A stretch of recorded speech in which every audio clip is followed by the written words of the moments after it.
Watch how Kris Jenner feels about Kourtney's Vegas wedding. Platinum Jubilee aside, 2022 hasn't been much of a year for Britain's royal family yet.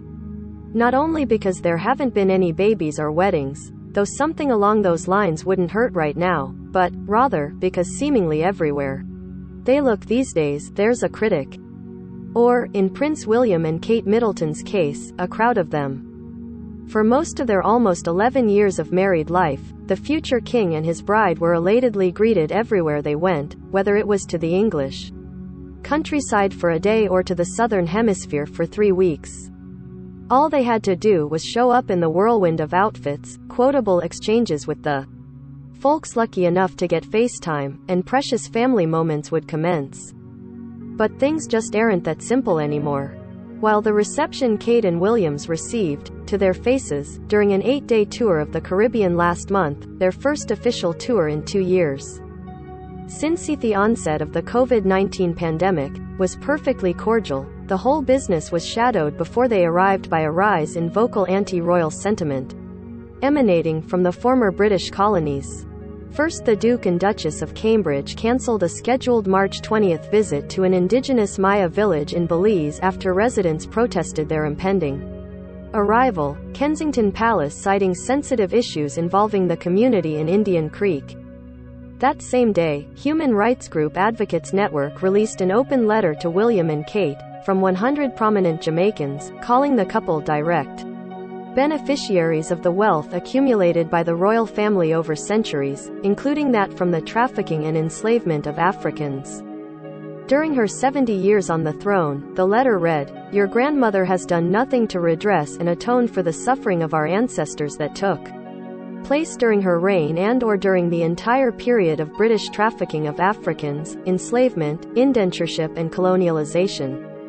Rejecting the idea of celebrating Queen Elizabeth II's 70 years on the throne and demanding an apology and recognition of the need for atonement and reparations from the royal family, the leaders plan to mark the 60th anniversary of Jamaica's independence from the United Kingdom instead, casting off the vestiges of colonialism isn't usually at the top of the itinerary when the young royals come to town on one of their goodwill jaunts.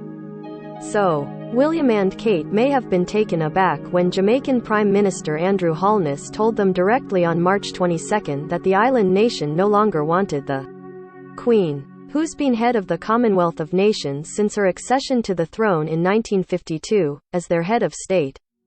Barbados did just that in November, remaining in the Commonwealth, which currently stands at 54 member states, including Canada and Australia, but becoming a republic and electing Dame Sandra Mason as president. Famed Barbadian Rihanna was at her swearing-in, as was Prince Charles, as a sign of the family's support for the country's new government. Addressing an audience at the Jamaican Governor-General's residence in Kingston, William did not apologize on behalf of his family, but called slavery abhorrent on something that never should have happened. He echoed a speech his father gave in Barbados, agreeing that the appalling atrocity of slavery forever stains our history. There were still the usual trappings of ceremony on their trip, for better or worse.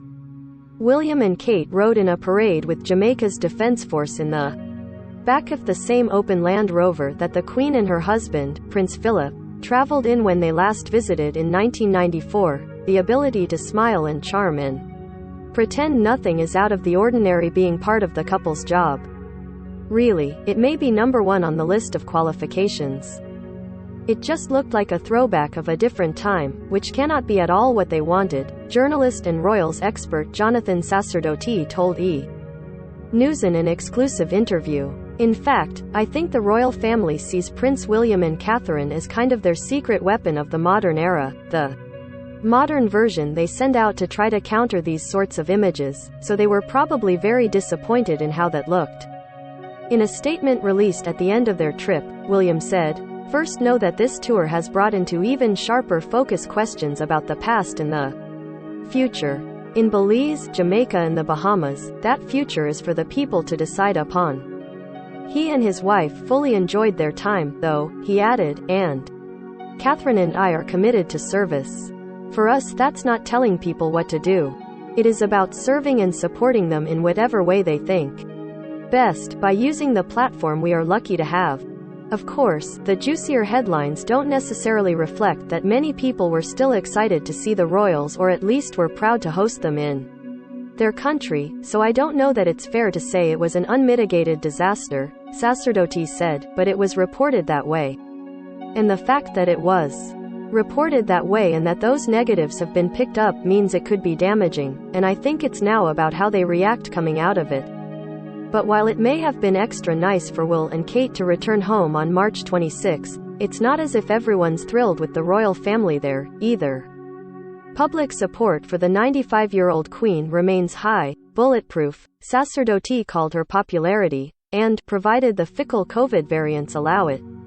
Celebrations of her historic Platinum Jubilee marking her record 70 years on the throne should be pretty grand. Yet these days, the family's missteps seem to stick in the collective craw for longer. They've always had their critics, as any grand establishment calmly carrying on in splendor and in part on the public dime while the rest of the world seems to be burning might have, but the naysayers seem to be multiplying.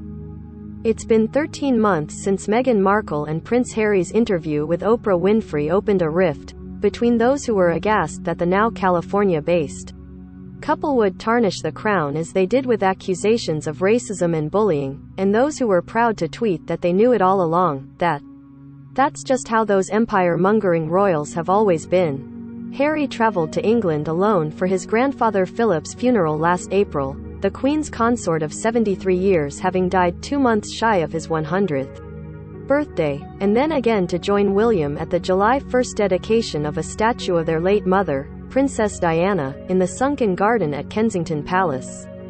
It was like old times seeing the brothers together, but the air also managed to be heavy with Harry's tales of his family's less than welcoming attitude toward Jamaican attorney and reparations advocate Bert Samuels told Newsweek before William and Kate's arrival that the Oprah interview lingered in hearts and minds in his country, and that he hoped the prince would come here with an apology, not only for slavery but for the treatment of a black woman who had to run out of the palace with her husband. Needless to say, that did not happen. In the fraught days after the interview aired, William did say during an outing that they are very much not a racist family, and the palace released a statement calling issues the couples raised regarding race concerning. While some recollections may vary, they are taken very seriously and will be addressed by the family privately.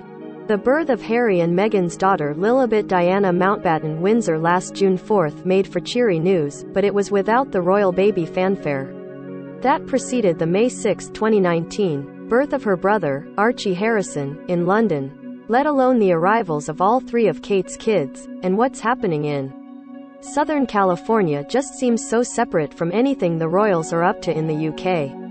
Then there's the matter of the Queen's health, by all accounts very robust, the fully vaccinated monarch even powering through a bout with COVID in February, with nothing reportedly worse than cold-like symptoms.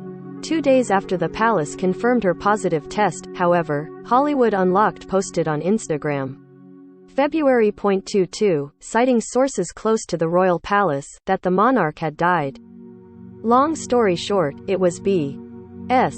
And within a couple of hours it had been flagged by Instagram as false information, but even what proves almost on arrival to be completely untrue can rattle a few nerves. Not seeing the Queen for another week didn't help. All told, 5 months passed between public, in-person appearances by the Queen, which prompted much fretting, and more than a few snide jokes, about her condition. She surfaced on March 29 at the service of Thanksgiving memorial for Pileup at London's Westminster Abbey that was attended by almost every member of her UK-based family, including Prince George, 8, and Princess Charlotte, 6, who were not at their great-grandfather's funeral last year. And then there's Prince Andrew, the Duke of York's past friendship with accused sex trafficker Jeffrey Epstein, who died by suicide in jail while awaiting trial in August 2019, was another one of those sane full-sight scandals that people were aware of for more than a decade. His questionable exploits, Andrew has always denied doing anything illegal or engaging in inappropriate sexual conduct, have coexisted alongside events like royal weddings, including his 2 daughters' nuptials, and hundreds of official Only fairly recently have those chickens come home to roost. On February 15, a month after the Queen stripped him of his patronages and military titles and a month before he was due to be deposed, Andrew settled a civil lawsuit brought against him by Epstein accuser Virginia Giuffre, who alleged she was forced to have sex with the Duke of York in the early when she was younger than 18. Prince Andrew regrets his association with Epstein, and commends the bravery of Ms. Giuffre and other survivors in standing up for themselves and others. Read a letter filed with the court by Giuffre's lawyer, David Boyes. He pledges to demonstrate his regret for his association with Epstein by supporting the fight against the evils of sex trafficking, and by supporting its victims.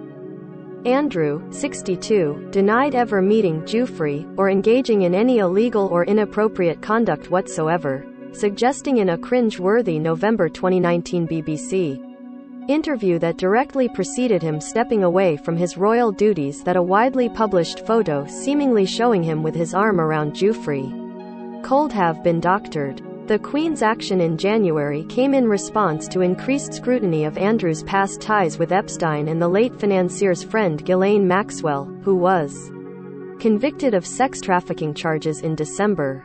Already facing calls for transparency as to where the money to mount his defense was coming from, news of the undisclosed, but reportedly approaching $16.30 million settlement ramped up questions about who was footing the bill.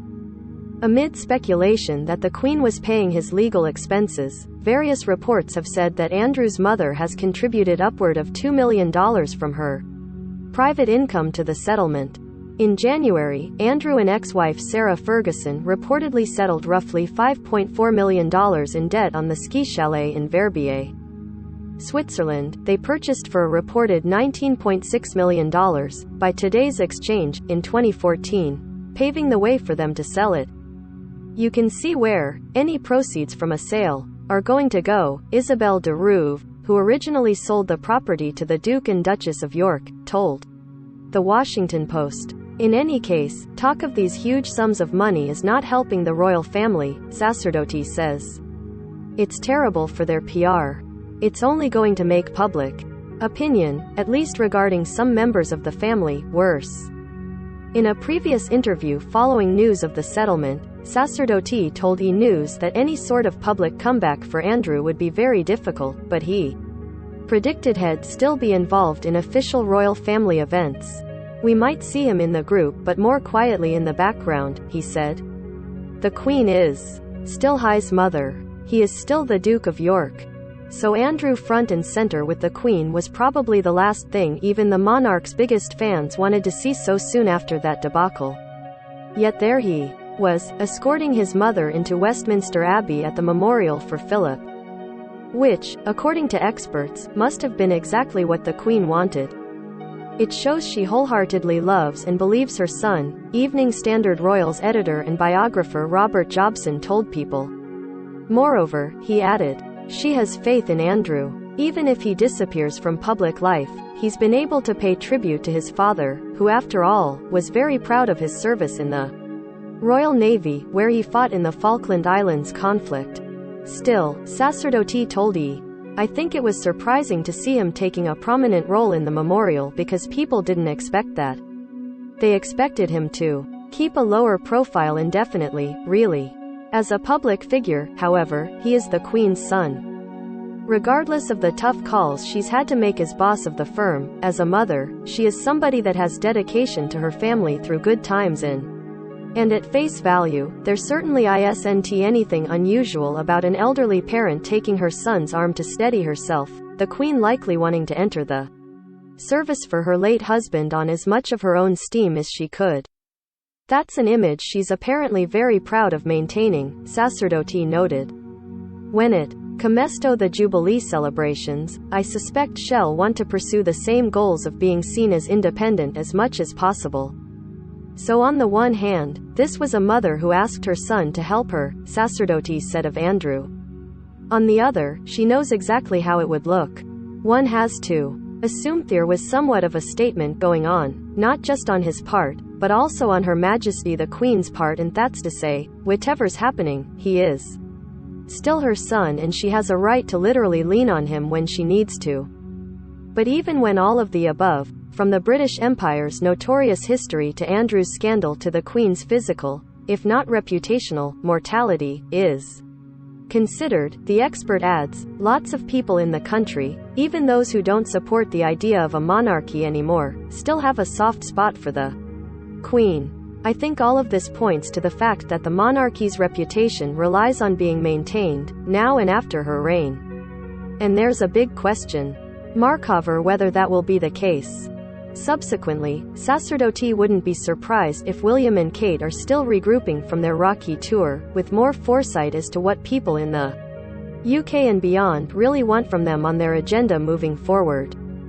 I think a lot of questions will be asked, he said, in terms of how they could have gotten something that wrong and how they can improve on it in the and the old royal adage of never complain, never explain probably won't cut it, or at least that second part definitely won't, as they attempt to keep calm and carry on. With reporting by Beth Sobel,